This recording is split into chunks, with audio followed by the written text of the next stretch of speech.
When you picture adventurers settling down for the night, it's easy to imagine a wizard magicking up a five-course feast out of thin air. After all, why cook when you can cast a spell? But across Faerun, most sensible folk wouldn't dare eat an enchanted meal. Over the centuries, far too many tricksters and assassins used transmutation to hide poison, glass shards, or even dung inside seemingly appetizing dishes. Today, magical meal prep is deeply distrusted and widely shunned. This chart shows what actually dictates a menu in the realms. Without magic as a crutch, every race has to rely on their unique biology, the geography of their environment, and their long-standing agricultural traditions. Because of those harsh constraints, a simple meal reveals a lot about the person eating it.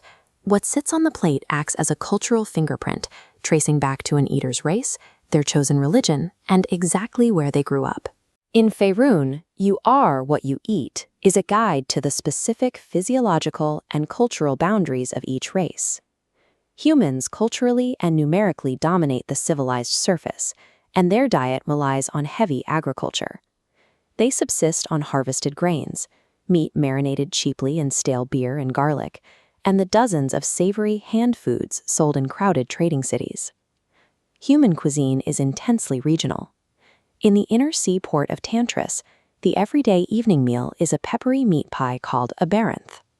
A true baranth demands strict adherence to a specific recipe, exactly 3 parts smoked cattle meat, 1 part goat, and 1 part hog.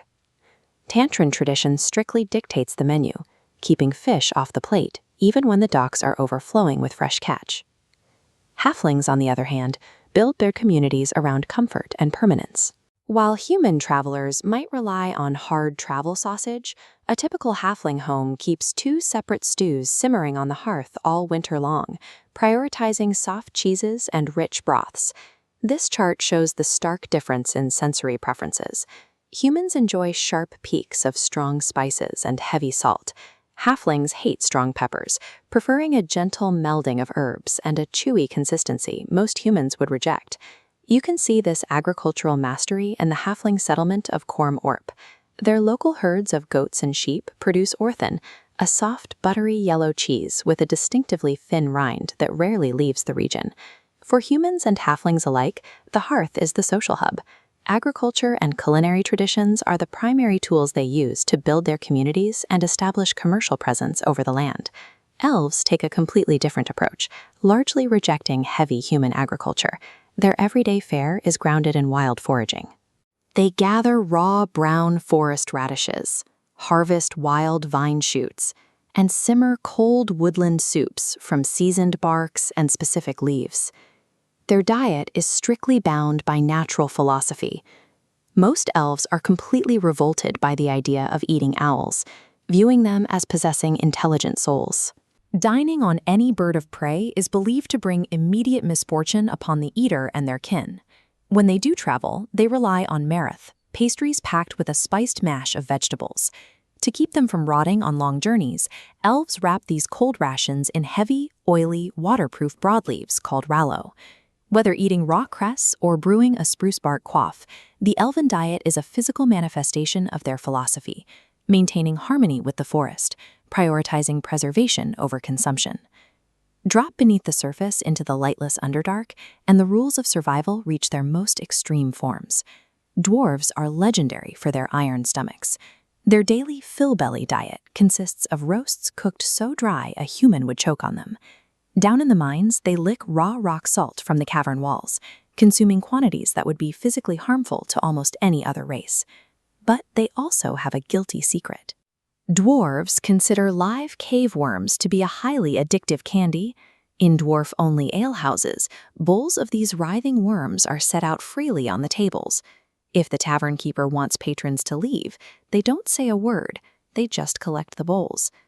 Descend even further, and you find the drow.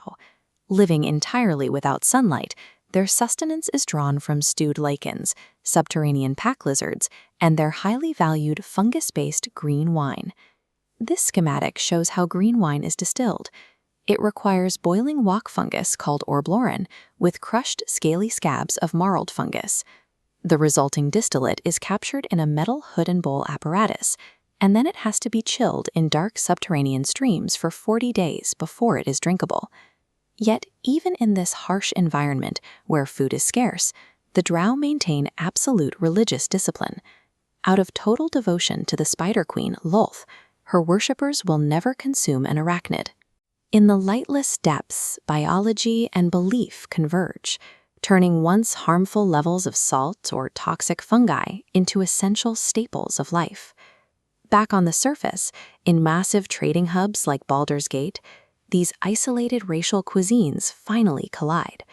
The great markets and taverns become a place where disparate flavors and traditions mix for the first time.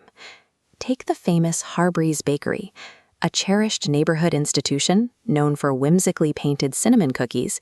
It caters to a sophisticated clientele by showcasing rare, exotic spices pulled from trade routes spanning the entire continent. This diversity is why outfitting an adventuring party is such a logistical challenge. When humans, elves, and dwarves travel together, they have to reconcile wildly different nutritional needs and religious taboos out on the trail. These specific culinary choices are the artifacts of each people's history, preserved intact through generations of survival and migration. The next time you find yourself pulling up a chair at a tavern in the realms, take a close look at what's on your plate. It's the most accurate map of where you are and exactly who you're eating with.